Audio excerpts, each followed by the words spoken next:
Today, I'll be taking you through the life of a Princeton University dropout. Okay, scratch that. So I guess dropout isn't exactly the most accurate term. We'll change it to Princeton University temporary dropout for a year. Okay, fine. Princeton University gap year student. Anyways, one of my goals for this gap year has been to build healthy habits. For me, part of that is waking up at the same time every day. After waking up at 8 a.m., I like to go downstairs and make some breakfast. I actually used to really dislike cooking because of the amount of work involved, but after finding a simple breakfast menu that I can easily make every morning, I've come to really enjoy cooking. One of the other goals for this gap year has also been to become more comfortable in the kitchen.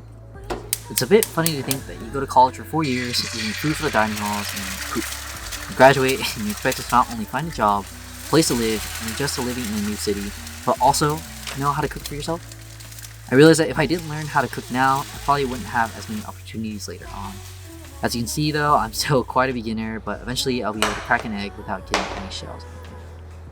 Now, part of this morning routine also includes watching the news. Now, I won't try to sit here and make it seem like I'm some snobby, high and mighty, I believe know-it-all. In fact, I'd probably say I'm quite unknowledgeable about the world. Unknowledgeable? No, unknowledgeable. Whatever. Just not well informed about the world. I noticed that while being away at school, I almost withdrew from the rest of the outside world. People at school joke around that we live in an orange bubble, but it's not entirely a joke. That's why I like to take at least 15 minutes of my day to stay updated on stuff going around me and the rest of the world. Plus, it's probably a better use of my time than waking up and immediately checking my phone or looking at social media, another habit that I'm trying to get out of. Now, after breakfast, I like to do my morning routine as well as brush my teeth. It's so interesting to me that the world is so divided about when they brush their teeth. Some people like to do it before breakfast, some after. Personally, I like to do it after, but let me know in the comments which side you're on. Anyway, I also like to change out of my pajamas into, basically just different pajamas. But given that I'll be working from home today, sweats and a hoodie are the way to go. The last thing I do before starting my day is making a cup of coffee. In the past, I used to hate the taste of coffee, but now I've grown to kind of like it a lot actually. When I first started drinking coffee, I would only drink it black, and now I think my palate has actually gotten used to the bitterness. It's definitely not the best tasting drink in the world, but I do enjoy drinking it in the mornings to warm me up and get me ready to start the day. As you can see here, to help me structure my day, I like to time block. Now, if you've never heard of time blocking before, it's pretty self-explanatory. You just write out what you'll do for every minute/hour of the day, and then follow it sort of like an itinerary or schedule. Now, I'm not too strict about my time blocking, and I'll definitely go over or under time, but it just helps to give me a rough idea of how I spend my day, especially just because I have literally so much time at home. Now, I'm a firm believer that the outcome of each day is pretty significantly dependent on how you spend the first and the last hour of the day. Last night, before I went to bed, I sat down and wrote out my schedule for today like you see in my journal. And then when I woke up, I got out of bed immediately, made my bed, and got ready for the day. By doing these things last night and this morning, I've set myself up to start the day on the right foot. It doesn't necessarily mean that today will be perfect by any means. I might get off track, lay in bed, and watch YouTube for way longer than I should, or just not follow the schedule at all, but at least it puts me on the right track to have that perfect day. Today specifically though, I've been working on updating my resume and creating a portfolio for my engineering projects. It's something that I've been meaning to do for quite some time, but wasn't really feeling ready to do until pretty recently. It's definitely a very annoying task, hence why I've been pushing it off for so long, but definitely worthwhile. Alright, so it's a little past 3 right now. I'll be completely honest, I haven't gotten that much progress done on my resume. Not nearly as much as I would have liked to. Yeah, I think I'm just having trouble focusing. I don't know if it's because of the environment that I'm in. To be honest, it's probably just because I don't really want to work on my resume. It's very infuriating looking at this totally blank document. Not blank, but just very unfilled out document, so yeah, that's really annoying. I think I am just going to pivot away from that and start working on a different project that I've had some interest in for a while now. So as you guys know, or maybe you didn't know, I'm actually a mechanical engineering student, which means I spend a lot of time understanding the mechanical side of things, how different gears work, yada yada yada, very like mechanical things. But to be honest, I don't really know anything about the electrical side of things. Like I know the very, simple concepts. Basically, I've always just had an interest in like electromechanical projects, but I haven't been able to do them because I don't understand the electrical side of things. And so yeah, that's kind of just what I've been spending a little bit of my time doing. So yeah, I've had an Arduino kit sitting in my room for the past, I want to say like almost a year and a half now, and I've never used it until now. Or I've attempted to use it and got frustrated by it, but now I think I definitely have more of like a drive for it. So yeah. Now I want to take a quick minute to thank the sponsor of today's video, FlexiSpot.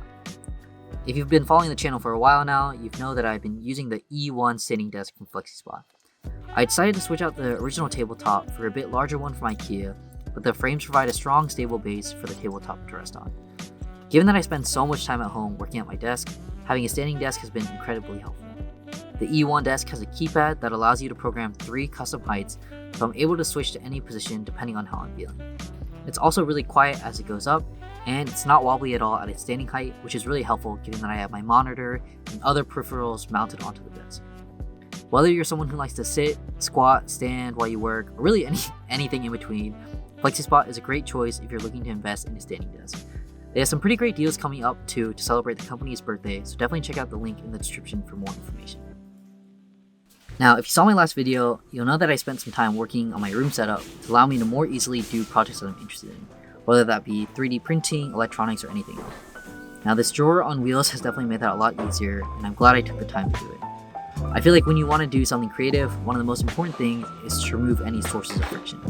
Obviously, not in literal sense, but basically you should improve or remove anything that slows you down in your creative work. For me, part of that was getting all the supplies to work on the projects that I've been interested in. By putting everything into this single, rolling drawer, it lets me basically start creating whatever it is that I'm thinking about without impeding or slowing me down. This idea really applies for solidifying any other habits that you want to create for yourself, similar to wearing gym clothes when you go to sleep, so you have no excuses to exercise the next morning. Alright, so we're trying some stuff out right now. I don't really know how well this is going to work. Essentially, I'm trying to get this servo to be controlled by this Wi-Fi module. I don't know if that's technically the correct term for it. Okay, wait. Something kind of cool. This might not be that interesting for some people, but for me, it's pretty interesting. So, a little LED here, right? And then there's an on and off button. So right now it's on. Technically, if I push on, it turns off. But look, now it's off. I'm pushing. Now it's on.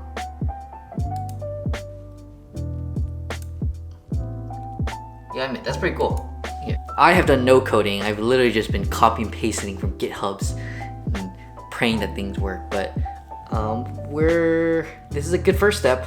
And now we just have to see how to control a servo with it. Eventually, the goal is to automate my blinds, so that way I can basically just say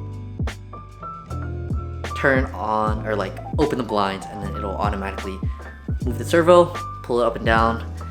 Mostly because I'm lazy and I don't feel like opening and closing them every day. Ideally, it actually times itself with sunrise and sunset, or maybe not sunrise, but with sunset, so that way as the day gets darker, the blinds will kind of come down more, and then it'll like, what's the opposite of dim? Undim?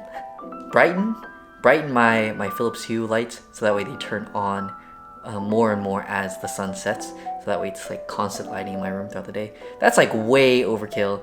Work in progress, guys. Work in progress. Now, one of the last big habits that I want to make for myself during this gap year is going to the gym on a more sustainable schedule, with the key word being sustainable.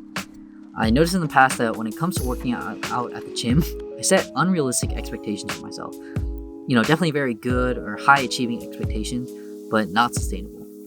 During the previous fall semester at Princeton, I decided that I would wake up at 6 a.m. every day and go to the gym Monday through Saturday, with the only rest day being on Sunday.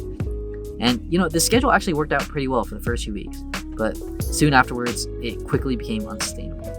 It even got to the point where I just wasn't going to the gym at all because I wasn't waking up at 6 a.m. To go to the gym in the first place.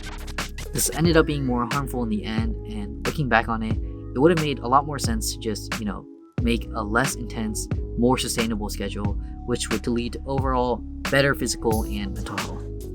Now, after dinner, I try to take some time and wind down from the day.